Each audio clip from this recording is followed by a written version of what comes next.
슬프다. 많은 민족이 소동하였으되 바다 파도가 치는 소리같이 그들이 소동하였고 열방이 충돌하였으되 큰 물이 몰려옴 같이 그들도 충돌하였도다. 열방이 충돌하기를 많은 물이 몰려옴과 같이 하나 주께서 그들을 꾸짖으시리니 그들이 멀리 도망함이 산에서 겨가 바람 앞에 흩어짐 같겠고 폭풍 앞에 떠도는 티끌 같을 것이라. 보라, 저녁에 두려움을 당하고 아침이 오기 전에 그들이 없어졌나니 이는 우리를 노약한 자들의 몫이요 우리를 강탈한 자들의 보응이니라. 아멘. 오늘 제목이 슬프다입니다. 권사님 기도하실 때도 슬프다 말씀하셨는데 슬픕니다, 여러분. 뭐가 슬프겠습니까? 오늘 12절에 슬프다 이렇게 하나님 말씀 시작하셨는데 슬프다. 뭐가 슬프겠습니까? 조금 전에 우리가 486장 찬송했습니다만 그 가사의 앞부분을 보면 슬프죠. 그럼 뭐라고 우리 찬송했습니까? 제가 다시 읽어볼게요. 예, 이 세상에 근심된 일이 많아서 슬프죠. 뉴스를 봐도 슬프고요. 저 자주 창가를 본다 그랬잖아요. 창문을 보면 제가 염세적이라서 그런 비관 성격이 안 좋아서 슬픕니다. 세상에. 어떤 술 취한 아저씨 막 찬송가 부른다 그랬잖아요. 그 아저씨 처음 보고 요새는 안 오는데 와 찬송가 부르면서 막 그래요. 술 취한 상태로. 그게 뭘까요? 그런 상태가. 네, 그런 것도 있고 제가 전에 한번 말씀드렸지 않습니까? IMF 막 터지고 98년인가 그때쯤인데 대학생이었는데 부산대 앞을 지나가는데 버스 타려고 어떤 술 취한 노숙자가 치킨 닭다리 하나 들고 한 손에는 병아리 하나 잡고 야, 뭐라 이러면서 걸어가더라는 얘기. 이거 너무 징그러우면서 여러분 슬픈 얘기거든요. 그 사람은 뭘 지금 말하고 싶은 걸까요? 이 세상에. 저는 선지자라고 생각하거든요. 그 사람은. 뭘 말하고 싶은 걸까요? 어떤 사연이 있을 거예요. 분명히 무슨 뭐 노숙자가 됐으니까 무슨 사연이 뭐 게을러서 그렇든지 아니면 사업을 망했든지. 병아리 붙잡고 닭다리 붙잡고 먹어라. 뭐 설명하지 않겠습니다. 각자 다 해석이 되시겠죠. 슬프잖아요, 그런 세상에. 근심된 일이 많고 참 평안을 모르는 거 슬픕니다. 이 세상에 곤고한 일이 많고 그죠? 곤고한 일이 많아서 슬프고요. 참 쉬는 날 없었구나. 쉬는 날이 없습니다. 쉬어라고 노동하지 말아라고 너의 구원은 노동으로 얻어지는 것이 아니다 라고 7이라는 숫자로 하나님 설명하시고 그 안식일이다. 안식하라 하셨는데 그 안식일이 곧 의미로서 주일이고요. 그게 안식의 의미인데 참 쉬는 날이 없더라. 그리고 이 세상에 죄악된 일이 많고 죄가 많아서 슬프죠. 그 죄가 많기 때문에 참 죽을 일이 쌓였다 이랬습니다. 죽을 일이 막 켜켜이 쌓였습니다. 죽을 일이 바벨탑처럼 막 쌓였죠, 여러분. 우리 안에, 내 안에 그렇고요. 여러분 안에 그렇고요. 우리에게 죽을 일이 쌓였습니다. 그런데 뭐가 죽을 일입니까, 여러분? 죽을 일이 쌓였기 때문에 슬프다 이랬는데 뭐가 죽을 일입니까?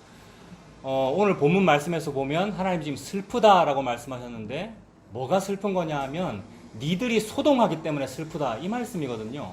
그래서 이방 백성들 모든 나라들이 소동을 막 벌이기 때문에 슬프대요.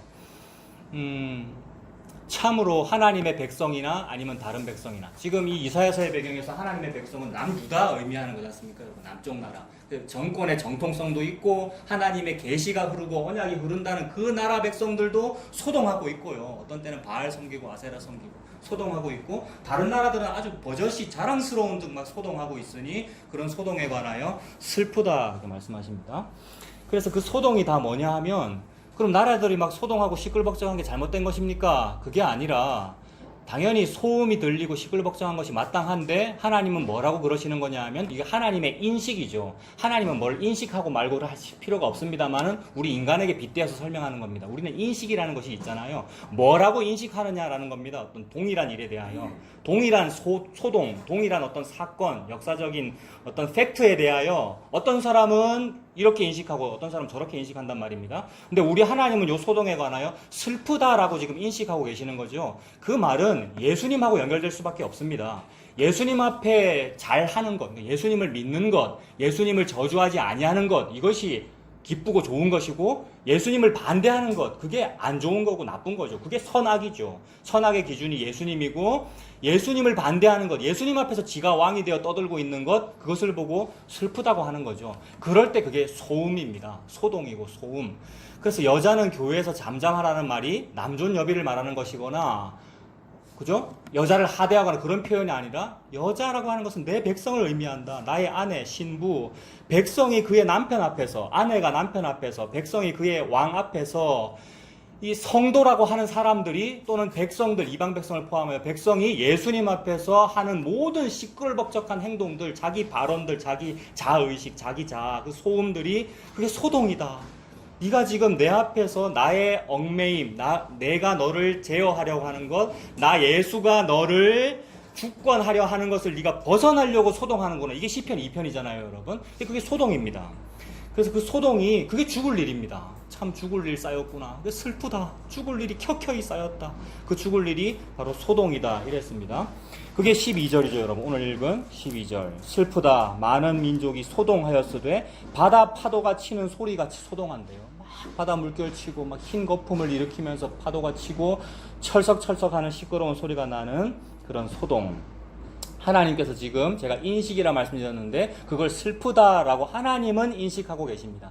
근데 우리가 진리를 알고 복음을 아니까 알파와 오메가를 다 알아인 것 같아요. 알파와 오메가, 처음과 끝을 다 안 것으로 느껴지잖아요. 그래서 슬프다고 하셨으나 그러나 슬픔과 동시에 기쁨이 있는 것이고 구원과 동시에 심판이 있는 것, 심판과 동시에 구원이 있는 것이니까 뭐 괜찮지요 라고 느껴질 때도 있는데 여러분, 해석을 우리가 그렇게 하지요. 복음을 알고 나니까. 근데 하나님은 슬프다라고 인식하고 계셔요. 그러면 웃는 자와 함께 웃고 우는 자와 함께 우는 것이니까 하나님 슬프다고 하시면 그 슬픔을 우리가 애통으로 느끼는 것이 마땅하죠. 지금 제가 인식하는 거에 대해서 지금 초점을 맞춰서 말씀드리고 있는데 신께서, 내가 믿는 하나님께서 지금 슬프다라고 인식하고 계시는데 하나님 아니잖아요. 뭐 아니잖아요 라고 복음 아는 사람이 그러는 것은 문제가 있다 이 말입니다. 다 아니까 뭐 처음도 알고 제가 끝도 아는데 알파도 알고 오메가도 아는데 아닙니다. 물론 그렇죠. 우리는 종말을 알고 하나님께서 이미 다 하셨다. 예수님께서 완성하셨다는 걸 알기 때문에 우리가 그런 고백을 할 때도 있으나 그것이 교과서적이고 의식적이고 관념적으로 다 알아요. 뭐 슬픔도 있지만 기쁨도 있어요. 요거 아니더라는 거죠, 여러분. 그게 아니고 하나님께서 인식을 슬프다라고 하고 계십니다. 하나님 뭐가 슬프냐 하면 민족들이 소동하는 것이 슬픈데 제가 지금 소동이 뭔지를 예를 들어서 몇 가지를 보여드릴 거예요. 근데 예를 들면 꼭 문제가 생겨요. 사례를 든다는 것은 적용을 하는 것이기 때문에 적용을 하면 그 적용점이 자기한테 와닿는 사람은 맞다 그러고 안 와닿는 사람은 그 예화가 틀렸다 그러고 그래서 어떤 사람은 좌파고 어떤 사람은 우파고 막 그러고 있단 말이에요. 그게 웃기는 소동입니다. 그래서 어떻다고요? 슬프다. 슬프나 제가 연구한 뭐 연구도 아니지만은 제가 사례를 들어서 지금 한번 설명을 해볼게요. 뭐가 하나님 앞에서 소동이냐 하면 시편 2편의 얘기대로 민족과 열방들이 하는 모든 행동들이 그것이 슬픈 소음과 소동입니다. 우리의 역사 속에서 보면 전 세계사가 그렇게 흘러왔죠, 여러분. 우리 인류의 세계사라고 하는 것이 소동으로 흘러왔는데 저는 여러 가지 소동이 많지만 뭐 이런 얘기들이 참 슬퍼요. 그 스페인의 장교가 스페인의 군인 피사로라고 하는 군인이 있었는데 인터넷 찾아보면 다 나옵니다. 피사로와 아타우 알파 이런 거 찾아보면 청년들은 이런 거에 관심 가지면 재밌어요. 그러니까 아타우 알파라는 왕이 있었는데 어디 왕이냐면 잉카 제국의 왕이었거든요. 잉카 제국이 여러분 지금 어디입니까? 잉카가 저 남미가 옛날에 잉카 제국이었거든요. 북미가 미국과 캐나다고 미국 캐나다 밑에 있는 게 남미, 그러니까 북미 대륙만큼 큰 땅덩어리가 있잖아요. 그 큰 땅덩어리를 지배하던 제국이 있었단 말입니다. 큰 나라. 그 나라의 왕이 아타우 알파였는데 나름대로 자기 문화를 이루고 자기 종교도 있고 자기 어떤 민족성도 있고 이렇게 살았을 거 아닙니까? 근데 그 민족이 타민족의 지배를 받게 되는데 타민족이 쳐들어오죠. 언제 쳐들어오느냐면 언제 우리 인류가 서로 쳐들어가고 식민지 건설하고 언제 그랬겠습니까? 막 대항해 시대 기술 개발하면서 그랬을 거 아니에요. 그러니까 우리 인류가 할 수 있구나. 원래부터 우리 인류 나는 할 수 있어. 내가 기술 개발하면 할 수 있어. 지금은 내 힘은 미약하나 시작은 미약하나 나중에 힘이 창대할 거야 라면서 개발하는 게 우리의 본성이거든요. 그거를 조금 먼저 시작한 쪽이 서쪽이죠. 그래서 서구 열강이라 그러고 우리가 서쪽이기 때문에 동쪽이 볼 때 그쪽이 서쪽이기 때문에 서양이라 그러는 거잖아요. 그래서 서양이 늘 발달한 것으로 보이죠. 그래서 서쪽에서 볼 때 상대적으로 동쪽에 있는 사람을 그 중동, 멀리 있으면 극동, 우리가 극동 아닙니까? 그래서 서쪽에서 볼 때 상대적으로 동쪽에 있는 사람들이 늘 그것 때문에 열등감을 가지고 있었어요, 여러분. 요거는 상대적인 거예요. 우리가 동쪽입니까? 기준이 어디가 동쪽이야? 지구는 둥근데, 여러분. 근데 은근히 우리가 동쪽이야. 동쪽은 조금 미개. 왜냐하면 머리는 까맣고, 눈도 까맣고, 피부는 황색이고, 이런 생각이란 말입니다. 여기에서 결국 일본의 어떤 제국주의도 나오고 그러는 거예요. 우리가 한번 뒤집어 보자 이 얘기거든요. 근데 그런 상태에 있을 때 서구 열방이 이제 먼저 시작했단 말입니다. 대표적인 나라가 뭐 포르투갈, 스페인 이런 나라들이겠죠. 뭘 개발한 거예요? 이런 나라들은 바다에 접해 있기 때문에 대항해수를 개발해가지고 대항해 시대가 시작되는 것이죠. 그래서 막 대영 제국도 있고 영국의 무슨 함대도 있고 여러분 스페인의 무적 함대입니까? 이런 함대들. 근데 그 함대에 타고 있었던 장군 이름이 피사로고, 이건 세계사 시간에 나오는 유명한 이름 피사로고, 그 피사로의 상대방 적군의 대장, 즉 제국의 황제 이름이 아타우알파란 말입니다. 근데 이 피사로가 아타우알파를 무찌르는 이야기가 슬프다 이겁니다, 여러분. 피사로의 군대는 배 타고 가는데 아무리 배가 대항해 시대가 개발했다 하더라도 그 당시 배는 목조, 나무로 된 배고 요새 같은 항공모함 아니잖아요. 요새 같은 미국의 항공모함은 뭐 한꺼번에 수천 명이 타는데 그 당시 배 뭐 몇백 명 탔겠습니까? 근데 한 200~300명 탔다 그래요. 그리고 거기에는 늘 말씀드렸죠. 스페인, 포르투갈, 저 유럽 다 종교가 뭡니까? 우리는 3, 4대 모태신앙인데 그들은 몇 대 모태신앙입니까? 수천 대 모태신앙이 원래 기독교, 기본적으로 태어나면 기독교잖아요. 그래서 기독교이기 때문에 당연히 기독교고, 선원들 전부 기독교인이고, 군인들 전부 기독교인이고, 당연히 그러니까 군목이 있어야 되고, 그래서 멀리 해군이 배를 타고 갈 때 거기에 신부님이 같이 타야 됩니다 라는 제도가 군목 제도란 말이에요. 군목 제도 요새도 있죠. 군대에 다 성직자 있잖아요. 그 배에 신부님, 수사가 타고 있었죠. 새로 치면 목사님이라고 부르면 되고, 수사면은 뭐 강도사님, 전도사님이라 그러면 되겠죠. 근데 수사고 카톨릭인데 왜 개신교에 빗대서 설명하느냐라고 반감을 가질 수 있는데, 그들은 카톨릭이니까 죄를 지었습니다. 중세 기독교가 타락했습니다. 라고 말하는 그것이 맞는데, 중세 카톨릭이 잘못됐잖아요. 로마 교회가. 근데 그 말이 그들은 잘못했으나 우리 개신교는 개혁했기 때문에 괜찮아요 라는 면죄부를 주려고 의도로 그런 말을 하는 것은 문제가 있단 말입니다. 우리나 그들이나 똑같이 인과율로 섬기는 것이 똑같더라는 거예요. 제도권 기독교는 카톨릭이든지 개신교, 개혁했다는 개신교든지 예수님의 십자가 개혁인데 그 개혁 보혈을 바라보지 아니하고 우리가 개혁했잖아요, 내가 잘했잖아요가 나오면 똑같은 거예요. 그러니까 시사점으로 하나님께서 슬프다라고 말씀하시면서 그때 수사가 탔는데 그게 강도사야, 그게 목사야 라고 하나님이 지금 말씀하고 계시는 중이죠. 그러면 우리는 하나님이 슬프다라고 하면서 그 말씀을 하시면 아 맞네요, 내가 나라고 하는 목사가 군목이 되어 그날 거기 탔네요 라고 해야 되는 거잖아요, 여러분. 근데 나는 아니에요. 나는 복음을 아는 성도이기 때문에 나는 그 배 안 탔어요. 이 말은 나는 예수님 안 찔러 죽였습니다 라는 말이 되잖아요. 그것에 관하여 하나님은 뭐라고 인식하고 계시는 겁니까? 슬프다. 하나님 우시면 같이 울어야 됩니다. 우는 자와 함께 울고, 웃는 자와 함께 웃고, 여러분. 그래서 그 배에 피사로라는 장군과 병사 200~300명 타고 그러니까 신부 수사 타고 갔단 말입니다. 근데 무기 뭐 들고 있었겠어요, 그 당시에? 총 들고 있었죠, 여러분. 이 어느 책에 나오는 얘기냐면, 총균쇠라고 하는 책에 나오는 얘기예요. 그러니까 서구 열강이 어떤 기술 개발하고 제국으로 선진국으로 발달할 수 있었던 이유는 총과 균과 쇠를 컨트롤할 수 있었기 때문이다. 총하고 쇠 컨트롤하면 당연히 이기죠. 나무 막대기 들고 싸우는 사람하고 쇠 막대기 들고 싸우면 쇠가 이기잖아요. 게다가 균, 뭐 패스트 균이라든지 무슨 장티푸스, 장질무사 뭐 이런 병을 제어할 수 있으면 이기죠. 옛날에 일제 초기 때 토지, 박경리의 토지 이런 거 소설을 봐도 나오는데, 일본 사람들이나 아니면 일본의 기술을 받아들인 그 지주들은 장질부사가 돌 때 안 죽었다고요. 왜냐하면 물을 끓여 먹으면 괜찮다는 걸 알았기 때문에. 근데 백성들은, 백성들은요, 장질부사가 도는데도 여전히 우물물 퍼먹고 여전히 뭐 아무거나 먹고 그래서 죽었잖아요. 그래서 장티푸스가 죽을 병이었죠, 옛날에는요, 여러분. 그런 거죠. 그 총균 쇠를 컨트롤하게 되면 그게 이기더라. 그래서 서양이 먼저 총균쇠를 컨트롤한 거죠. 총 들고 왔죠. 근데 잉카 제국에는 총이 없었다는 거죠. 잉카 제국에 이제 아타우알파라는 왕이 있었고 그의 병사가 수만 명이었단 말입니다.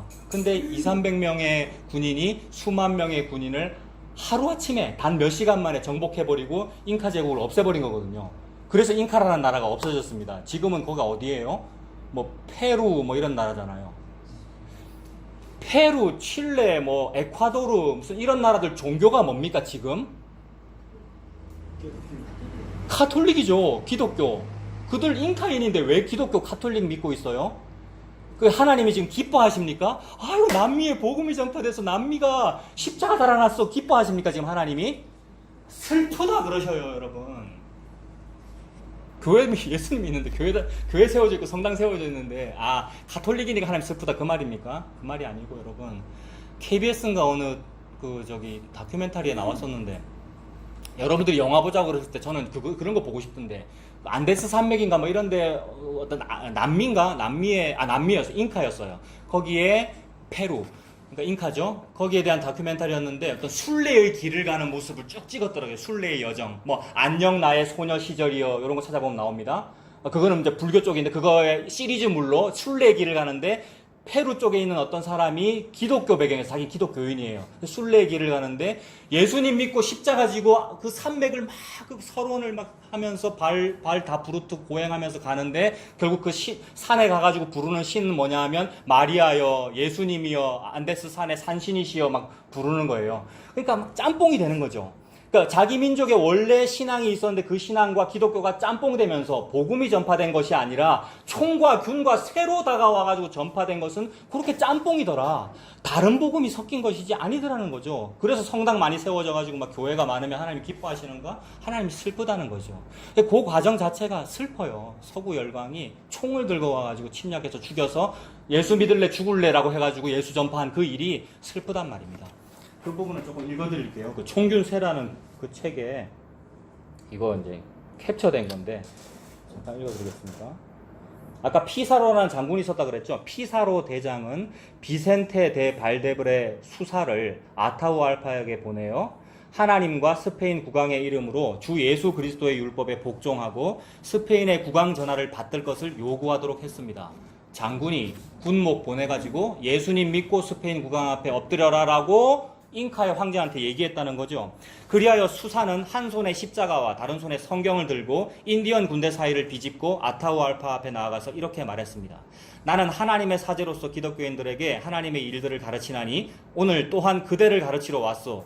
내가 가르치는 것은 하나님께서 이 책으로 우리에게 말씀하신 것들이요. 성경책을 가지고 지금 얘기하는 거죠. 이 책으로 말씀하신 것이요 라고 하며 설교하는 거죠.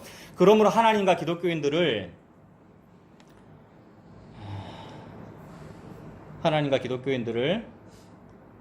대신하여 그대가 그들과 벗이 되기를 청하는 바, 지금 전도하고 있는 거 맞죠, 여러분? 그것이 하나님의 뜻이고 또한 그대에게도 유익하기 때문이요 라고 딱 말했어요. 멋지게 선포했네요, 여러분. 당당하게 지금 말하고 있죠. 예수 믿으시오. 그것이 당신에게 유익하오 이랬습니다. 그러자 아타우알파는 성경을 보여달라고 요구했으며 수사는 성경을 닫힌 채로 건네주었습니다. 성경책이 요새는 이렇게 잘 펼쳐지는 건데, 여러분, 성경책이 잘 펼쳐지는 게 좋은 거라 그랬죠? 여러분. 근데 자크가 달려있는 건 문제가 있습니다. 빨리 리폼을 해야 된다니까요. 근데 옛날에는 아무나 함부로 성경을 열면 안 되죠. 일반 백성들은 성경책 함부로 열면 안 된단 말입니다. 게다가 이거 귀한 책이니까 잘 닫아놨단 말이에요. 자물쇠까지 걸고. 이게 지금 잘못된 중세 문화인데 요새 또 이러고 있는 거란 말이에요. 이거 자크. 이렇게 잘 열리는 게 좋은 거예요. 근데 닫힌 채로 주었다. 자물쇠 닫힌 채로 주었다. 읽으라고 줬는데 닫혀있다. 이게 역설적이잖아요. 슬프잖아요, 여러분. 게다가 아타우알파는 거기 적혀있는 라틴어를 알까요, 여러분? 닫혀있고 펼친다 해도 모르는 거잖아요. 닫힌 채로 건네주었습니다. 그러나 아타우알파는 성경을 어떻게 펼쳐야 하는지를 몰랐습니다. 수사가 대신 해주려고 손을 내밀자 아타우알파는 성경을 펼치기 싫다는 듯이 갑자기 경노하여 수사의 팔을 때렸습니다. 안 그렇겠습니까, 여러분? 황제인데 감히 외국인이 와가지고 자기한테 가까이 오면 탁 치죠, 여러분. 옆에 있는 근위대, 시위대가 쳤어야 하는 일이죠. 근데 그렇게 치니까 쳤고, 그러더니 자기가 손수 펼쳤는데 글자나 종이를 보고도 전혀 놀라지 않고 얼굴이 시뻘개지더니 대여섯 걸음 저쪽으로 휙 내던졌습니다. 이것이 전부 실화라는 거죠. 역사적인 사실 기록입니다. 수사는 피사로에게 돌아오면서 이렇게 외쳤습니다. 그러니까 군목이 장군한테 돌아와서 보고하는 겁니다. 결과를 뭐라고 보고하냐면, 나오십시오, 나와요, 기독교인들이요. 하나님의 일들을 거부하는 개같은 적들을 물리치시오. 저 폭군이 내 성스러운 율법의 책을 땅에 던졌소. 그거를 보지 못했습니까? 제 아무리 들판에 인디언들이 가득한들 저 자만심 가득한 개에게까지 우리가 공손하고 비굴하게 굴 필요가 있겠습니까? 내가 죄를 사하나니 어서 나와서 저들을 죽이시오. 이게 그 당시에 관용구였거든요. 내가 죄를 사하나니 살인을 하십시오. 뭐 할 때의 수사의 관용구였겠습니까, 이게? 역사적으로 십자군 원정이나 전쟁할 때의 수사, 군목, 목사의 관용 어구였단 말입니다. 살인하자 말라 하셨으나 이 살인은 괜찮으니 내가 죄를 사하나니 살인하세요. 미리 고해성사하고 미리 용서해주는 이 과정을 거치는 거잖아요. 그러니 담대함으로 싸우겠죠. 담대함으로 싸우려 이기겠죠. 게다가 총도 있는 것이고.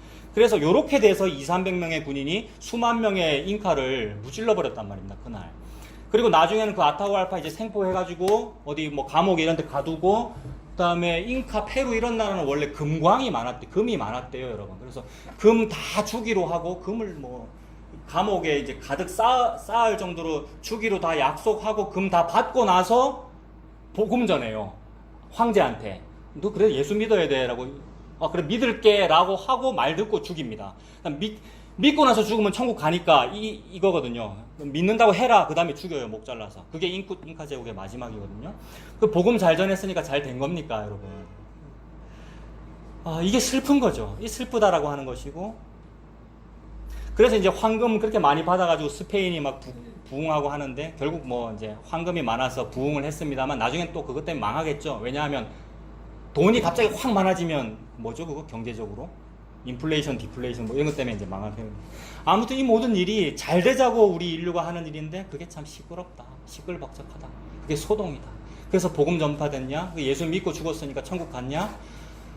그 모든 일들, 너희들이 생각하는 그 복음관이 슬프다, 하나님 그러시는 거죠.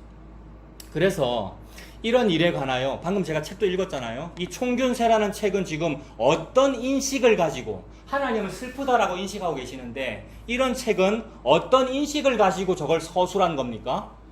피사로와 아타후알파에 대한 그런 이야기들은 거기에 대한 인식이 인터넷에도 많고 많아요. 아이들 읽는 책이나 아니면 뭐 군대 정훈교육이라고 그러죠. 군대 가면 뭐 정신교육, 기본교재, 전쟁사, 군대 책에 보면 어떻게 하면 작은 병력으로 많은 군인을 무찌를 수 있는가, 이런 인식이 있단 말이에요. 그럼 뭐라고 인식하는 거예요? 이거는 적게 투자해서 큰 소득을 벌려면 어떻게 해야 되느냐, 아타후알파처럼 하면 안 되고 피사로처럼 해야 돼라는 이런 인식들이 있단 말이에요. 하나님께서 도대체 뭘 인식하고 있니? 나는 지금 슬프다라고 인식하고 있는데, 백성아 너희들은 뭐라고 인식하고 있니? 이런 거에 대한 인식을 크게 두 가지로 나누면, 내가 죄인입니다라는 인식이 있고, 다른 하나는 나는 할 수 있습니다라는 인식이 있어요. 이것이 복음과 다른 복음의 인식이에요. 복음의 인식은 그런 사건을 봐도 참 나는 죄인이네요, 내가 그 피사로 쪽이니까요, 이런 인식이고, 반대쪽에 나는 할 수 있어요, 다른 복음의 인식은 이렇게 내가 적은 병력이라도, 적은 능력이라도 이렇게 계획을 잘 세우고 하나님 앞에 기도 잘하고 목사가 먼저 앞에 나서고 수사가 나서고 이렇게 하면 이길 수 있군요. 이렇게 하면 그 황제도 굴복시킬 수 있고 황제도 예수 믿는다고 고백시키고 이렇게 할 수 있군요. 전도의 방법으로 써야 되겠습니다라는 이런 인식이 있단 말입니다. 그래서 실제로 전도를 하려면 이렇게 해라라든지, 아니면 작은 중소기업이 대기업이 되려면 이렇게 하십시오의 예화로 들 때에 피사로와 아타후알파 이야기를 한단 말이에요. 우리도 피사로처럼 하면 이길 수 있다. 요건 뭐가 잘못된 거냐면 인식이 잘못된 거잖아요, 여러분. 이런 인식들은 너무 많습니다. 자주 말씀드리지만 신세계 백화점 문화센터 이런 데 가면 하는 교양 광자에 보면 나오는 처세술, 이 인생을 어떻게 살 것인가, 어떻게 하면 좀 돈을 많이 벌 것인가 할 때에 아타후알파처럼 해라고 하는 강의가 없잖아요, 여러분. 피사로처럼 해라는 얘기지. 이게 적극적 사고방식, 긍정의 힘. 하나님의 인식이 없는 겁니다. 하나님의 인식은 자기 아들 예수 그리스도의 십자가에 대한 인식입니다. 그 인식이 복음입니다. 그럼 하나님에 대한 인식이 복음이에요. 근데 우리는 그 인식을 하지 않고 다른 인식을 하더라. 이게 다른 복음입니다, 여러분. 그게 슬프죠. 하나님께서 슬프다라고 그러시는 거죠. 이게 정치, 경제, 사회, 문화, 모든 문예사조에 다 있어요.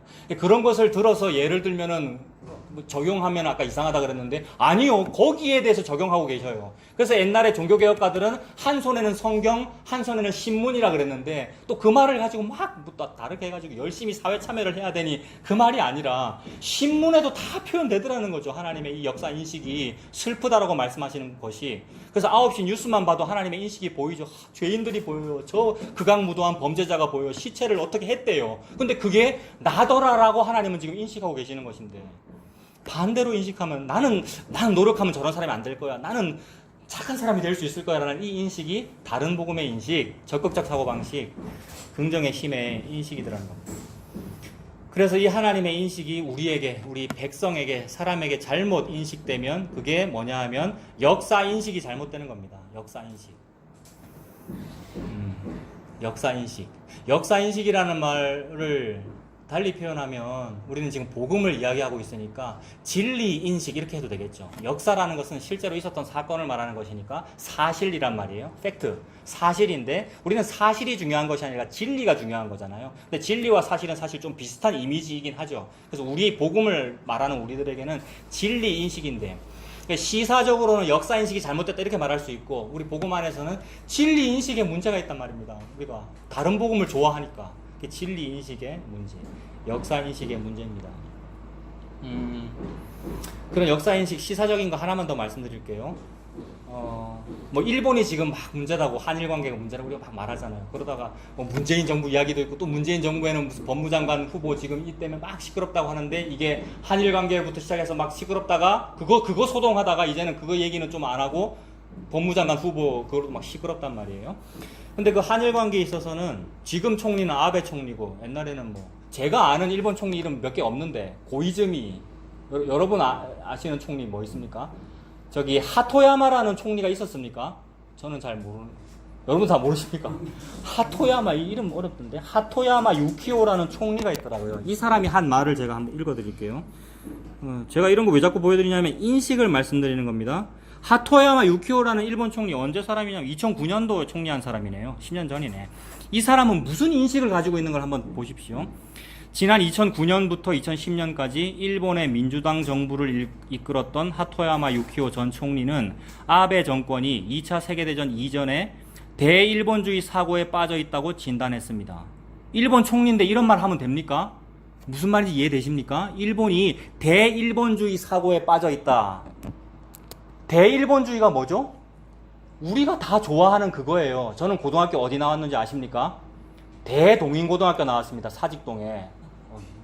모르십니까? 대동인고 서울대 많이 보내는 학교. 지는 서울대를 안 가는 못 가놓고.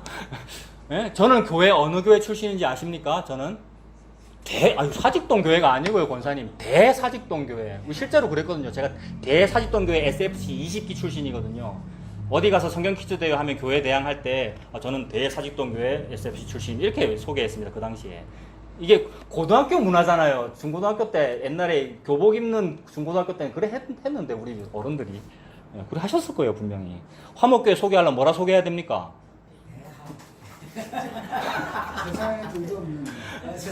에이, 곧 썩어 없어질 이래 하셔야지. 땔감되어 없어질 화목. 하여튼 이거 우리가 좋아해요. 우리 인간이 그걸 좋아한단 말입니다. 근본적으로 사대주의자죠. 우리 인간은. 근본적으로 사대를 하지 아니하고는 살아남을 수 없는 게 우리고요. 사대, 큰 거를 숭상해야 되고요. 대일본주의 사고에 빠져있다. 이게 복음하고 뭔 관계가 있다고 이 귀한 복음 설교 시간에 왜 얘기를 합니까? 왜 설교 시간에 그런 얘기를 합니까? 라는 말이 왜 나옵니까, 여러분? 이게 뭐하고 관련이 있는데요, 여러분, 복음하고? 이미 다 말씀드렸죠. 무슨 관련이 있죠? 대를 좋아하는 그것이 인간의 기본적인 다른 복음이란 말이에요. 우리 인간의 기본적인 다른 복음. 다른 복음이라고 하는 것은 복음하고 너무 똑같이 보이는 거예요. 여러분, 보조관념과 원관념이 있는데 보조관념은 원관념을 설명하기 위한 것이기 때문에 너무 비슷해 보인단 말입니다. 근데 하나님은 원관념을 말씀하고 계시는데 인간들은 보조관념 보고 좋다 그래요. 하나님 나라가 크게 확장되는 걸 말씀하시는군요 라고 하면서 큰 거 말씀하시는군요. 우리 일본 기독교가 어디 열도 안에만 있어야 되겠습니까? 빨리 저 천축국까지 가서 복음을 전해야 되겠는데 이게 임진왜란의 시작이잖아요. 도요토미 히데요시가 그 생각이었고 도요토미 히데요시의 휘하에 있는 그 장군 있죠, 여러분. 이름 잘 안 나면 고니시 유키나가의 장군의 그 종교가 기독교고 그의 군대의 10%가 길리시 단자였고 그들의 생각은 우리가 지금은 비록 소수이지만 빨리 확장하여서 교도부를 넓혀가지고 빨리빨리 복음을 증거해야 되지 않겠나. 그래서 칼을 대고 예수 믿을래 죽을래 라고 하는 그 일, 이거 지금 누구의 생각하고 똑같은 거예요. 아까 그 피사로 장군의 생각하고 똑같은 거고 아까 그 발데브레 수사하고 똑같은 것이고요, 여러분. 그 사람들이 자기 좋으려고 그랬겠습니까? 자기 나라 스페인 부강시키려고 그랬겠습니까? 물론 그런 생각이 있었죠. 그런데 기도하고 설교할 때는 뭐라 그러냐면 예수님의 이름으로 그러는 거잖아요. 복음 때문에 그러는 거란 말입니다. 복음을 빨리 저 모르는 잉카에 전달해야 될 거 아닙니까? 저 중국의 한반도에 천축국까지 인도까지 전달해야 될 거 아닙니까? 라는 기본적인 사상이 그래서 나온 것이 대동아 공영권. 여러분 일본이 말하는 대동아, 그것도 대자 붙였죠. 동아시아가 언제까지 서구 열방한테 극동이라고 불릴 겁니까? 우리도 한번 해봅시다. 그게 일본의 사상이죠, 여러분. 그래서 우리 머리 색깔 비슷하고 아시아인 다 비슷한 사람들끼리 다 뭉치자, 내가 오야봉을 하겠습니다, 따라오십시오 라고 한 것이 대동아 공영권, 일본의 조슈번이 주장하는 것이고, 이게 정확하게 다른 복음이란 말입니다. 그러니 설교 시간에 이 얘기를 하는 거죠, 여러분. 거기서 딱 멈춰가지고 우리도 김구처럼 독립운동을 합시다 이 얘기가 아니고, 그게 다른 복음입니다. 그 다른 복음, 사대주의, 대주의가 당신 속에 있습니다, 이 말이잖아요. 그래서 회개하라, 하나님이 이거 슬퍼한다, 그 말이잖아요. 근데 안 슬퍼하고, 우리도 좀 태극기를 들어야 되겠어요. 태극기 들어야 돼요, 여러분. 태극기에 가슴이 떨려야죠. 저는 국민학교 3학년 때 교문 들어가면서 국기에 대해 격려하고 들어갔다고요. 좀 이래야 되잖아요. 우리 아빠가 뭐 육군 장교라서 그런 겁니까? 당신들은 한국 사람 아닙니까? 그래야 되는데, 그런 생각으로 태극기가 아니고, 임시정부의 그 태극기가 아니고, 사대주의로서의 태극기를 드니까 태극기와 함께 뭐 드는 거예요? 사대주의로서 태극기 집회를 하니까 태극기와 함께 성조기가 있는 거고, 그 옆에 이스라엘 깃발이 있는 거란 말이에요, 여러분. 그걸 보고 하나님이 뭐라 그러는 거예요? 슬퍼요, 여러분. 슬퍼해야죠. 내가 좌익 빨갱이 이라서 이 얘기를 하는 겁니까, 여러분? 하나님이 지금 역사 인식, 진리 인식이 슬프다, 슬프다. 내 백성이 어찌 그리 집회를 하고 있노? 그 집회의 주동이 된 자가 기독교인이잖아요, 여러분. 이 집회의 주동이 된 자가 이 보수 기독교라고 말하는 사람들이란 말이에요. 난 아무리 봐도 내가 보수인데, 난 국회에 격리하고 들어갔는데, 나는 국민학교 들어갈 때 당신들은 안 했습니까? 전부 안기부에 신고해야 된다. 슬퍼요, 너무 슬퍼요. 근데 그게 시사적으로, 역사적으로 거기서 멈춰지면 그게 사회 참여고, 그게 그 말이 아니고요. 그게 다른 복음이다. 그게 다른 복음이다. 큰 거를 좋아하는, 애굽 좋아하고 블레셋 좋아하고 바벨론 좋아하는, 그래서 왕을 주십시오라고 말했던 사대주의, 네가 사대주의자다, 이 말을 하는 거죠, 여러분. 가장 큰 게 뭔데 니 지금 큰 거 바라니? 제일 큰 거 니한테 줬잖아. 제일 큰 게 뭐지요? INRI라고 이거 라틴어와 히브리어와 유대말로 딱 달고 죽은 그분이 왕이다. 가장 큰 왕이라서 만왕의 왕이라 그랬고, 만주의 주라 그랬고, 가장 큰 분이라서 가장 큰 거 줬는데 그 큰 거 섬기지 아니하고, 좀 큰 거 주세요, 상대적으로 큰 거. 그 생존 바라는 거죠, 생존. 아까 권사님 기도하신 대로 가장 큰 생명 줬는데 생존 바라고, 어떻게 하면 생존할 수 있을까? 한반도를 교두보 삼아 청나라 명나라를 쳐야 돼, 천축국을 쳐야 돼. 이게 생존이잖아요. 근데 거기에 동의를 하고 있어요. 왜 동의를 하고 있죠? 언제까지 우리 조선이 흥선대원군처럼 세국정책을 쓸 겁니까? 이 생각이잖아요, 지금 여러분. 이 생각으로 지금 우리가 언제까지 우리 안에 있을 겁니까? 빨리빨리 서로 교육해야죠. 교육을 잘해야 되는데 정치를 똑바로 못해서 일본과의 교육이 막힌 거잖아요. 이러고 있는 거잖아요, 여러분. 다른 복음이 공격해서 이렇게 돼 있는 건데, 사대주의가 공격해서 이렇게 돼 있는 건데, 그 슬프죠. 슬퍼해야죠, 여러분. 하토야마 유키오 총리는 그 얘기를 제가 왜 했습니까? 그 복음까지 안 가도 시사적으로도 역사인식이 바로 된 사람이 있기는 있구나, 그 사실 앞에 부끄러워해야 됩니다. 역사인식이라고 하는 거는 5.18은 뭡니까? 뭐 이런 거예요. 4.19는 뭡니까? 뭐 5.18은 뭡니까? 라고 물어보잖아요, 청문회장에서. 그럼 어떤 사람은 그거 북한군이 쳐들어와서 생긴 폭동입니다, 이렇게 말할 것이고, 어떤 사람은 민주화 운동이었습니다, 이렇게 말할 것이고, 이게 두 인식이 전혀 다른 것처럼 진리에 관하여 어떤 사람은 복음으로 인식하는데, 어떤 사람은 다른 복음으로 인식하는데, 예수 이름으로 다른 복음을 인식해요. 그래서 오늘 주일이 그렇게 시끄러운 거예요. 남녀전도회 바자회하고 무슨 원래회하고 무슨 뭐 하고, 여러분. 그렇게 예배 전에 시끄럽고 예배 후에 시끄럽고, 여러분. 설교 시간에 이렇게 좀 시끄러워야 되는 거 아니에요? 설교 시간에? 예배 전에 왜 시끄러워요? 완전 오케스트라가 등장하고 있잖아요, 여러분. 교회 안에 방송국 있는 거 아시죠? 다 아시죠? 방송국. 국이 왜 필요해요? 방송실도 필요가 없는데. 방송실도 필요가 없어요, 교회는요. 예수님도 앰프 없이 5,000명 앉혀놓고 설교하시는데. 역사 인식입니다. 똑같은 사건에 대하여 뭐라고 인식하는가. 하토야마 유키오 총리는 그거 대동아 공영권 틀린 거였습니다. 대일본주의가 틀린 거였습니다. 이렇게 인식했네요. 조금만 더 읽어볼게요. 하토야마 전 총리는 부국강병이라는 구호 아래 일본이 식민지 쟁탈전을 벌인 시기가 있었다며 일본의 식민지화가 결과적으로 남북 분단의 원인이 되었다. 이렇게 말합니다. 여러분, 남북이 왜 갈라졌죠? 남북이 왜 갈라졌어요? 이 사람 뭐라고 인식하고 있어요? 우리 일본이 잘못해서 그랬어요 라고 말하고 있는 거잖아요. 여러분 이렇게 인식해야 되는 거 맞잖아요. 남북 분단의 원인이 된 만큼 일본 책임이 크다고 말했습니다. 이어 패망 후에 일본은 평화헌법을 만들었지만 평화헌법이 뭡니까? 일본의 평화헌법이 일본은 전쟁의 패전 국가이기 때문에 제2차 세계대전 태평양 전쟁의 패전 국가가 어딥니까? 서양에서는 독일이고 동양에서는 일본이란 말입니다. 대표적인 두 개의 패전 국가죠. 독일은 자기 반성을 충실히 했고 지금도 하고 있고 그래서 그랬기 때문에 오히려 더욱 선진국이 된 것이고 일본은 어떻게 해서 선진국이 된 겁니까? 평화헌법 만들고 우리는 다시는 무기를 가지지 않을게요 라고 하면서 미국한테 완전히 엎드렸기 때문에 미국의 힘에 의해서 선진국이 된 거죠, 여러분. 평화헌법이라고 하는 것은 우리는 무기를 가지지 않겠습니다, 기본적으로. 군대를 가지지 않겠습니다. 침략 전쟁을 하지 않겠습니다. 방어만 하겠습니다. 그래서 자위대잖아요, 일본의 군대는요.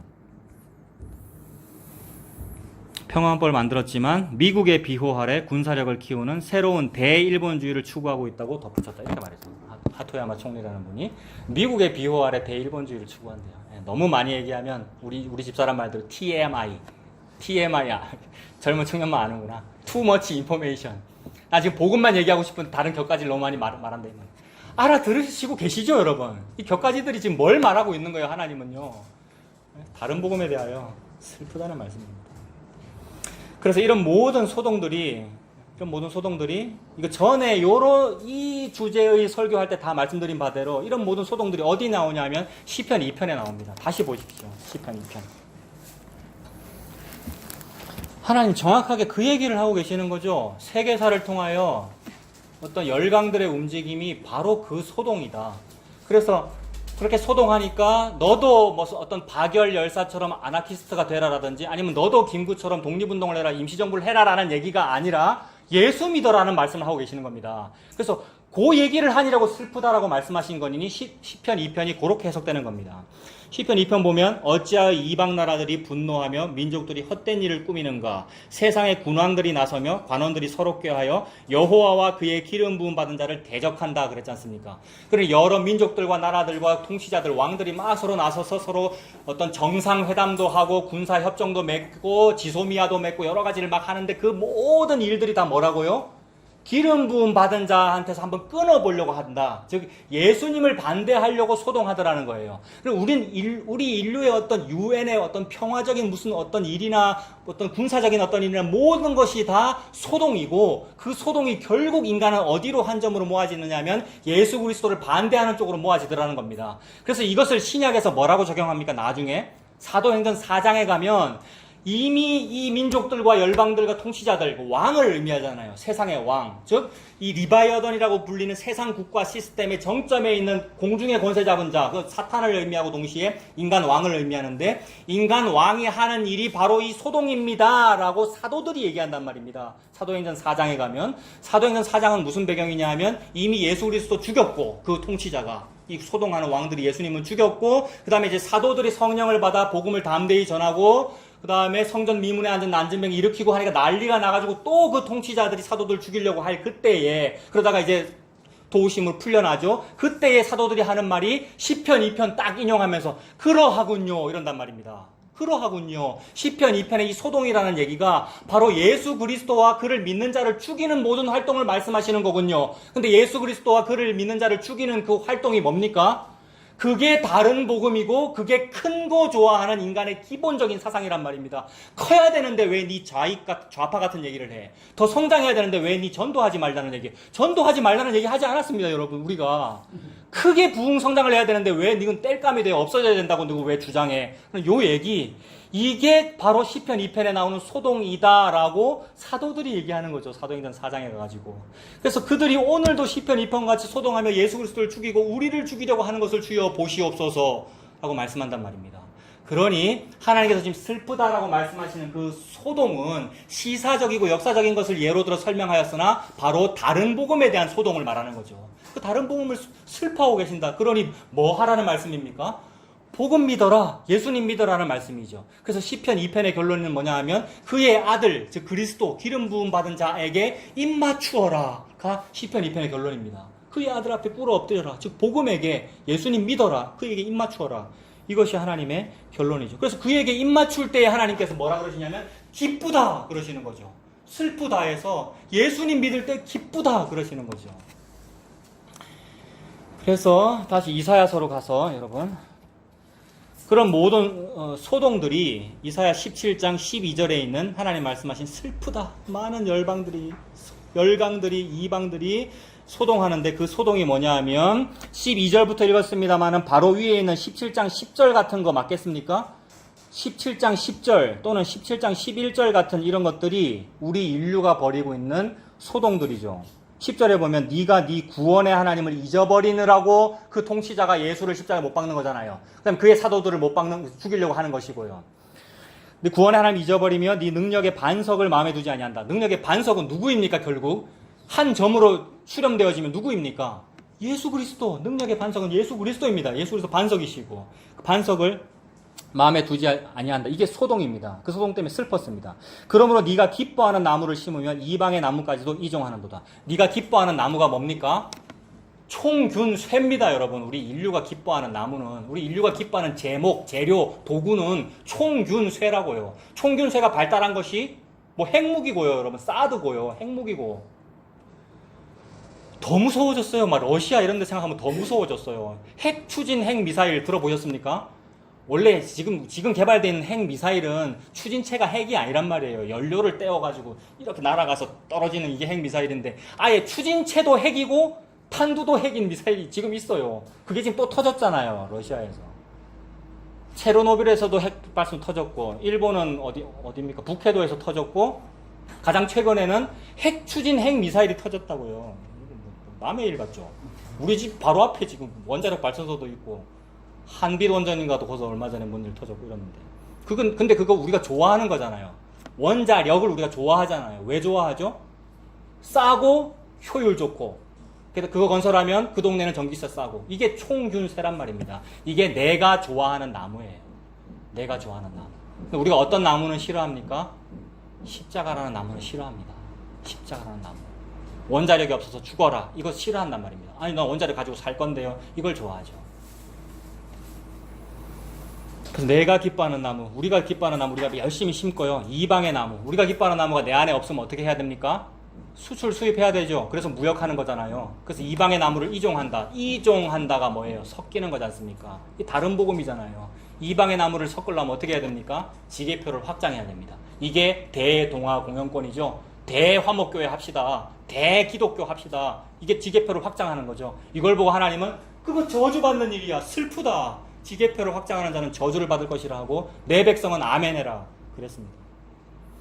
그래서 이 10절과 11절, 10절에 이방의 나무까지 이종하는 이것, 그래서 그 이방의 나무 이종해서 심으려니까 11절에 심는 날에 울타리 두르고 아침에 네 씨가 잘 발육하도록 하였으나 근심과 심한 슬픔에 결국 망한다. 여러분, 울타리 두르고 나무 심어가지고 잘 막 물 주고 거름 주고 얼마나 애를 쓸까요? 그거 하느라고 안식이 없잖아요. 그 참 쉬는 날 없었구나. 그거를 열심히 하는 날이 언제입니까? 울타리 두르고 잘 자라게 열심히 하는 날이 주일 아닙니까, 여러분?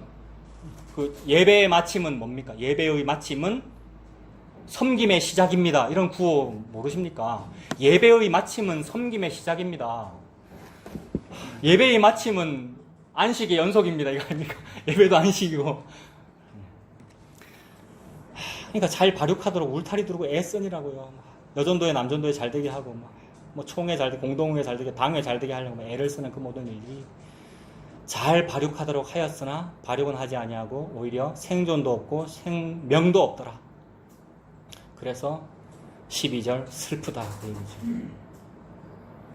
그래서 하나님 그래 슬퍼하셔서 벌 내리십니다. 어떤 벌을 내리십니까? 13절 보십시오. 열방이 충돌하기를 많은 물이 몰려온과 같이 하나 주께서 그들을 꾸짖으시리니. 하나님 꾸짖으십니다. 하늘에 계시니가 웃으시며 주께서 그들을 비웃으시리라. 다른 복음은 결코 집이 되지 않습니다. 다른 복음은 결코 성전이 되지 않습니다. 열심히 잘 짓고 잘 짓으나 다른 복음은 결코 집이 세워지지 않습니다. 그래서 하늘에 계신 이가 웃으시며 주께서 저희들을 비웃으시면서 꾸짖으셔서 벌내리십니다. 꾸짖으시리니 그들이 멀리 도망함이 산에서 겨가 바람 앞에 흩어짐 같겠고 폭풍 앞에 떠도는 티끌 같을 것이라. 어떤 벌을 받느냐면 겨가 되고 티끌이 되는 벌을 받네요, 여러분. 겨가 되고 티끌이 됩니다. 참으로 먼지가 되는 벌을 받아요. 그래서 죽음이죠, 여러분. 우리는 흙으로 만들어졌으니 흙으로 돌아간다. 이것이 우리의 벌이죠. 선악과를 먹는다는 반드시 죽는다. 그래서 선악과 먹기 때문에 우리가 흙으로 지어졌으니 흙으로 돌아가는 벌을 받는단 말입니다. 이 벌이죠. 하나님께서 꾸짖으십니다. 그래서 악인은 바람에 나는 겨와 같도다. 여러분, 복 있는 사람은 악인의 꾀를 따르지 아니하는데 악인은 그렇지 아니하고 바람에 나는 겨와 같다. 벌 받은 겁니다. 겨가 되고 티끌이 되는 것이 벌 받는 겁니다. 자, 그런데 그 겨가 되고 티끌이 되지 않는 사람이 어디 있습니까? 모든 사람이 다 겨가 되고 티끌 되고 전부 다 우리가 먼지가 돼요. 하나님 말씀하신 그대로잖아요. 선악과를 먹기 때문에 저와 여러분들 다 먼지로 돌아갈 거 아닙니까? 근데 그렇게 먼지가 되는 것, 겨가 되고 티끌이 될지라도 그것이 예수님 십자가 안에서 먼지가 되는 것이라면 저와 여러분에게 은혜가 됩니다.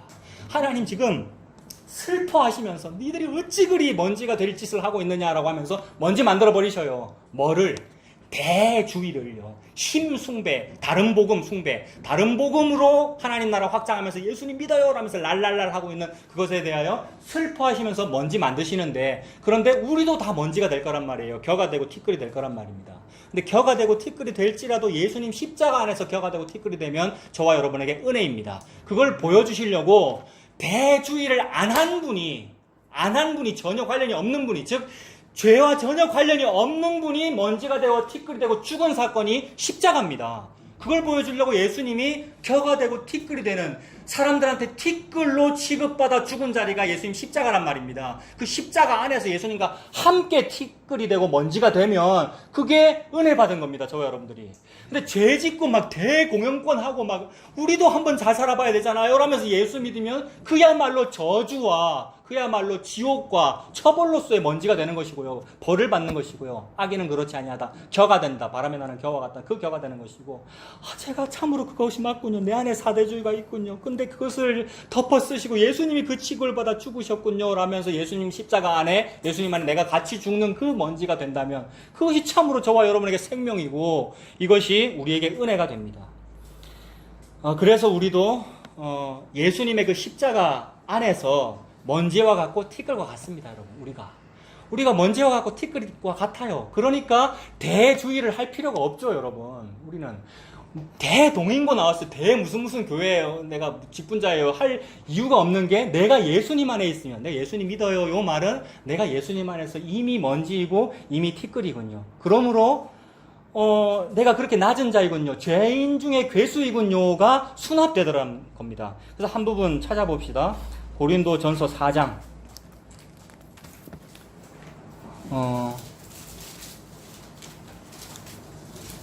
고린도전서 4장에 참으로 하나님을 믿는 사람이 그렇더라는 거죠. 예수님 안에서 겨고 티끌이다라는 겁니다. 그래서 고린도전서 4장 9절 보면, 내가 생각하건대 하나님이 사도인 우리를 죽이기로 작정된 자 같이의 원본이 예수 그리스도입니다. 예수님은 죽이기로 작정된 자 같이 태어났고 그렇게 양으로 살았고 제물로 살았고 그렇게 십자가에서 죽으신 거잖아요. 죽이기로 작정된 자 같이 끄트머리에 두셨다. 끄트머리가 겨고 끄트머리가 티끌이고 먼지입니다. 만물의 찌꺼기. 끄트머리에 두셨음에 우리는 세계 곧 천사와 사람에게 구경거리가 되었도다. 천박하게 여기는 구경거리고요. 미련해 보이고 거리껴 보이고 어리석은 존재가 되는 것. 예수님 믿는 사람이 그렇다라는 거죠. 그래서 또 13절도 보십시오. 마찬가지 이야기죠.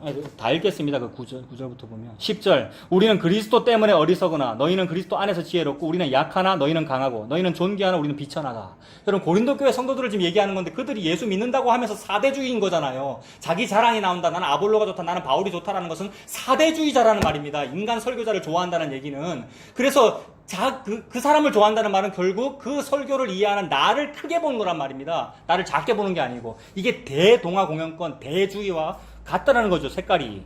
그래서 우리는 작은데 니들은 크네라면서 지금 사도가 그렇게 말하는 거죠. 우리는 약하나 너희는 강하고 너희는 존귀하나 우리는 비천하다. 11절 바로 이 시각까지 우리가 줄이고 목마르며 헐벗고 매맞으며 정처가 없고 이게 티끌과 겨의 모습이잖아요. 또 수고하여 친히 손으로 일하며 자기 손으로 자비량으로 했대요. 특히 고린도에서는 사도 바울이 자기 일 뭐 했습니까? 초막 만드는 일을 하고 그랬잖아요. 친히 손으로 일을 하며 모욕을 당한 즉 축복하고 박해를 받은 즉 참고. 이거 왜 해요? 모욕을 받은 즉 축복하고 박해를 받은 즉 참고. 이거 왜 합니까? 공자의 가르침을 받아서 이렇게 하는 겁니까? 공자가 이렇게 가르쳤잖아요, 여러분. 착하게 살으라고. 근데 그 얘기가 아니라 예수님 십자가 안에서 내가 먼지면 그렇게 됨이 마땅하군요. 박해를 받은 들 모욕을 당한 즉 축복하고 박해를 받은 즉 참고 비방을 받은 즉 권면하니 우리가 지금까지 세상의 더러운 것과 만물의 뭐가 됐답니까? 찢기가 됐답니다. 세상의 더러운 것, 만물의 찌꺼기. 세상은 더럽다고 버리는 것. 겨. 쌀을 좋아하지 뭐 겨를 좋아하겠습니까? 그 다음에 찌꺼기, 티끌. 그래서 예수님 십자가 안에서 예수님과 함께 동일하게 취급받는 그것이 하나님께서 주시는 은혜입니다. 그래서 그렇게 되면 나는 좀 크게 되어야 은혜 받았고 크게 되어야 복 받았다. 복 받았다. 사업이 잘 됐어. 정말 잘 됐다. 아들, 딸이 잘 출세해서 어디에 취직해서 잘 됐다라고 하는데, 물론 그런 말이 나오고 우리가 서로 그렇게 인사하고 그렇게 하는 게 마땅하죠. 하나님께서 말씀하시는 것은 예수님이 티끌인데 니도 티끌이 되었네 라는 것을 보고 잘 됐다. 그걸 보고 하나님은 기쁘다. 하나님 그런 것을 보고 기쁘다라고 인식하신다는 거죠. 그래서 그렇게 되면 예수님이 티끌이실 때 나도 함께 티끌이 되면 그 티끌도 은혜를 받습니다, 여러분. 그래서 뭐 잘 돼가지고 은혜 받는 것보다 예수님과 함께 티끌이 되어서 받는 그 은혜가 너무나 크고 하나님 그거를 목표로 하십니다. 그래서 우리가 인생을 사네요. 인생이 지금 빨리 안 죽어지고 자꾸 사는 것은 자꾸 티끌이 되어가고 있어요. 연력학 법칙도 그렇다 그랬잖아요. 자꾸 노화되어가지고 자꾸 티끌이 되어가고 있어요. 인생이 흐를수록. 그래서 마침내 티끌도 은혜를 받나이다. 나 같은 티끌이 은혜를 받습니다. 라고 고백하게 되겠죠, 여러분.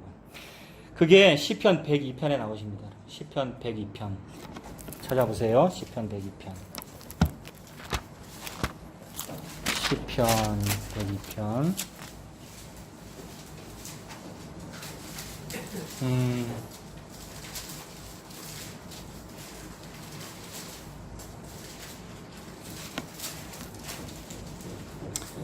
아, 1절부터 쭉 보겠습니다. 중간까지만 보겠습니다. 102편 제목이 고난당한 자의 이야기잖아요. 고난당한 자, 결국 이거 다윗이겠죠. 근데 그 역사적으로는 뭐 다윗이나 어떤 고난받는 사람이겠으나 결국 무슨 얘기냐면 예수님의 독백입니다. 예수님이 무슨 고난을 당합니까? 티끌로 취급받는 고난이죠, 여러분. 라마 엘리 사박다니 어찌하여 나를 버리시나이까. 그러니까 내가 왜 티끌입니까? 티끌이 아닌데. 엘리 라마 사박다니 잘못 말씀드렸습니다. 그래서 티끌로 여김받는 것이 고난이란 말입니다. 십자가. 고난당하는 자 예수님의 독백인데 동시에 예수님 믿는 자가 고난당하는 자입니다, 여러분. 예수님 믿어서 잘 되자는 얘기를 우리가 자꾸 합니다만은 그게 뭐 번영신학이고 그게 다른 복음이었고요. 그래서 예수님 안에서 이걸 읽으면 어떻게 됩니까? 102편 1절에 여호와여 내 기도를 들으시고 나의 부르짖음을 주께 상달하게 하소서. 지금 티끌이 되어가고 있는 중이기에 이 말을 하는 거죠. 나의 괴로운 날에 주의 얼굴을 내게서 숨기지 마소서. 주의 귀를 내게 기울이사 내가 부르짖는 날에 속히 내게 응답하소서. 내 날이 연기같이 소멸하며 내 뼈가 숯같이 탔음이니이다. 왜 이렇습니까, 여러분? 왜 연기같이 소멸하고 숯같이 왜 타요? 땔감이라서 그런 거잖아요. 화목이라서. 그래서 내가 음식 먹기도 잊었으므로 내 마음이 풀같이 시들고 말라버렸사오며 나의 탄식 소리로 말미암아 나의 살이 뼈에 붙었나이다. 나는 광야의 올빼미 같고 황폐한 곳에 부엉이같이 되었사오며 내가 밤을 새우니 지붕 위에 외로운 참새 같으니이다. 내 원수들이 종일 나를 비방하며 내게 대항하여 미칠 듯이 날뛰는 자들이 나를 가리켜 맹세하나이다. 나는 재를 양식같이 먹으며 뗄감 떼고 나서 재가 내 양식 같고요. 나는 눈물 섞인 물을 마셨나이다. 주의 분노와 진노로 말미암음이라 주께서 나를 들어 던지셨나이다. 하나님이 왜 분노와 진노로 예수 그리스도를 들어 던집니까? 그것이 복음이고 그것이 은혜네요. 이게 하나님의 비밀이네요. 하나님 자기 자신을 죽일 줄이야. 이건 천사도 몰랐고 사탄도 몰랐던 하나님의 비밀이었단 말입니다. 그래서 주의 분노와 진노로 말미암음이라 주께서 나를 들어 던지셨나이다. 내 날이 기울어지는 그림자와 같고 내가 풀에 시들어짐 같으니이다. 여호와여 주는 영원히 계시고 주에 대한 기억은 대대에 이르리이다. 주께서 일어나사 시온을 긍휼히 여기시리니 지금은 그에게 은혜를 베푸실 때라. 정한 기한이 다가오미니이다. 주의 종들이 시온의 돌들을 즐거워하며 그의 티끌도 은혜를 받나이다. 그래서 이렇게 되면 여러분 티끌도 은혜를 받아요. 예수님 안에 있으면 예수님이 티끌이기에 우리가 함께 예수님 안에서 티끌이 되면 그 티끌도 은혜를 받아서 어떻게 됩니까? 예수님과 함께 티끌 되고 십자가에 달려 죽고 함께 하늘에 앉히죠, 여러분. 그것이 저와 여러분에게 은혜입니다. 그래서 티끌 만드셨다라는 말이 결국 이기게 하신다는 말이 아니고 지게 하신다는 얘기잖아요, 여러분. 티끌 만드신다라는 말이 패배하게 하신다는 의미잖아요. 그래서 이 땅에서 패배하는 일이 있죠. 어떤 좀 영토를 확장하자, 대동아 공영권을 하자, 우리가 하나님 나라를 확장하자라는 이 얘기가 죽지 말자라는 얘기인데, 죽기 싫어서 그러는 건데 그게 아니라 하나님은 지금 죽이실 거라는 얘기입니다. 패배하게 하셔서 이루시는 어떤 일이 있다는 말입니다. 이거를 반 정도 이해한 유대인 학자가 있었는데 그의 이름이 뭐냐 하면 아브라함 여호수아 헤셀이에요. 자주 말씀드렸어요. A.J. 헤셀이라는 유대인 그 학자가 있는데, 유대인 구약 학자니까 예수님을 안 믿을 거 아닙니까? 근데 예수님을 안 믿어도 구약 성경을 반만 이해해도 위대한 말을 하더라는 말을 저는 지금 하고 싶은 거예요. 무슨 얘기를 했느냐 하면, 고대로부터 신이란 그 부족이 전쟁에서 승리할 때까지만 존재했다, 이런 말을 했거든요. 그러니까 구약 성경만 이해했어요, 이 사람은요. 반만 이해했는데도 어떤 느낌이냐면, 보고만 우리가 볼 때 그래 조금만 더 하면 그게 예수님인데, 이 말을 우리가 하고 싶을 정도로 출중하다라는 얘기예요. 뭐가 출중하냐 하면, 고대로부터 신이란 그 부족이 전쟁에서 승리할 때까지만 존재했다라는 말을 함으로써 인간을 정확하게 인식한 거예요. 이 헤셀이라는 학자는 인간이란 신을 믿기는 믿는데 뭐라고 믿느냐 하면 지 승리하는 도구로 믿더라는 겁니다. 그래서 우리 부족이 오늘 전쟁을 합니다, 신이시여 도와주시옵소서라고 출전 예배를 실제로 드립니다. 우리 한국의 군목 제도에서도 제가 그랬단 말이에요. 우리 군대 생활하면 다 그래요. 실제로 사단급 무슨 출전 예배, 전쟁 앞두는 훈련을 하면 사단교회, 연대교회, 군목이 와가지고 출전 의식을 한단 말입니다. 원불교는 원불교, 불교, 천주교식, 기독교는 기독교식으로. 그게 고대로부터 신이란 그 부족이, 그 군대가, 그 백성이 전쟁에서 승리할 때까지만 존재하도록 하는 그 일이란 말입니다. 근데 역설이 들어있는데, 그 부족이 그렇게 출전 예배를 드리고 전투를 했음에도 불구하고 전쟁에서 패배하면 어떻게 되는 겁니까? 이 부족에게 뭔가가 증명되는 거예요. 뭐가 증명되는 거냐면, 내가 오늘 아침에 예배드린 그 신은 신이 아닌 애가 증명됐다고 보는 거예요. 얼마나 인간이 자기중심적인지, 내가 이기면 신이고 지면은 네 신 아니다라고 믿는 거죠. 누구를? 예수님을 그렇게 믿는 겁니다. 내 아들이 잘 되면 아이고 좋다 그러는 것이고, 안 되면 이거 아니지요 라고 그러는 거예요. 안 되게 한 그분이 예수님이야, 이 말씀을 지금 하시는 것인데, 그래서 여호수아 헤셀이 하고 싶은 말은 무슨 말이냐면, 모든 민족의 신들이라는 것이 그 부족이 전쟁에서 패배함과 동시에 그 신도 같이 죽던데, 이상하게 우리나라의 야훼 신께서는 자기 부족을 패배하게 하셨는데, 패배하게 하셨어요. 자기 부족을 어떻게 패배했죠? 아수르한테 패배하고 바벨론한테 패배했단 말이에요. 근데 패배했는데도 야훼가 계속 존재합니까? 존재 안 합니까? 헤셀이 볼 때 구약학자잖아요. 계속 존재하시더라는 거예요. 이게 너무 이상하다 이 말입니다. 헤셀의 말은. 그러니까 여전히 존재하시는 분, 패배함에도 불구하고 패배함을 통하여 계속 존재하시는 그분을 보고 영원이라 그러더라는 거예요. 그 영원을 사람 이름으로 두 글자로 뭐라 그래요? 예수라 그러죠. 이 얘기예요. 그러니까 보고만은 우리가 볼 때 헤셀이 안타까운 거예요. 조금만 더 하면 그게 예수인데, 그게 예수인데, 이렇게 막 말하고 싶은 거예요. 여러분, 그러니까 우리의 특징은 뭐냐면 겨와 티끌입니다. 즉 패배. 그래서 패배와 동시에 대동아 공영권에서는 아이고 우리가 믿는 신 아니네 이러는데, 패배와 동시에 맞네요, 참으로 주는 그리스도이십니다, 참으로 예수님이십니다, 맞네요, 패배가 맞네요. 패배가 맞네요가 뭐예요? 십자가가 옳습니다 이 말이잖아요. 그래서 예수님 앞에, 십자가 앞에 아멘 하는 거죠. 그게 옳습니다, 그게 옳습니다라는 말 앞에 저도 같이 죽습니다라는 것이 되는 것이고, 이게 성도의 삶이고 이게 사도의 삶이었고요. 그래서 만물의 찌꺼기이군요 라고 고백하게 살게 되는 것이죠. 이것이 구원입니다. 그래서 이 구원받은 사람은 천국 갈까 지옥 갈까 애를 쓰지 아니하죠. 지옥을 가도 예수님 함께 계시면 거기가 천국이군요, 지옥을 가도 지옥 가면 마땅하네요가 구원받은 거란 말이에요. 이게 티끌의 모습이잖아요. 티끌의 모습이니 이게 너무나 자연스럽게 잘 받아들여지는 사람은 개라도 주인의 밥상에 떨어지는 거 먹잖아요 라는 말을 하게 되니, 이거 보고 기쁘다 라고 부르시는 거죠. 하나님이 기쁘다, 네 믿음이 크도다 이렇게 하시는 거잖아요. 그래서 이 말을 들으시는, 이 티와 티끌이 되어서 예수님의 십자가 안에서 같이 사시는 저와 여러분들 다 되시기를 바랍니다. 기도하겠습니다. 하나님 아버지, 하나님께서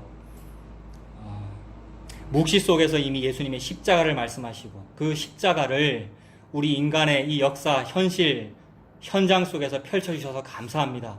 그래서 나는 그 예수님을 믿어서 안 죽고 더 잘 살려고 애를 썼는데 그것이 아니라 예수님 믿는 것은 이미 묵시 속에서 다 벌어진 티끌과 겨가 되는 그 일이 내 현장에서 벌어지는 것이구나 라는 것을 자꾸만 보여주셔서 감사합니다. 이것을 앞으로도 잘 경험하며 잘 느끼며 살아갈 수 있도록 하나님 아버지 인도하여 주시옵소서.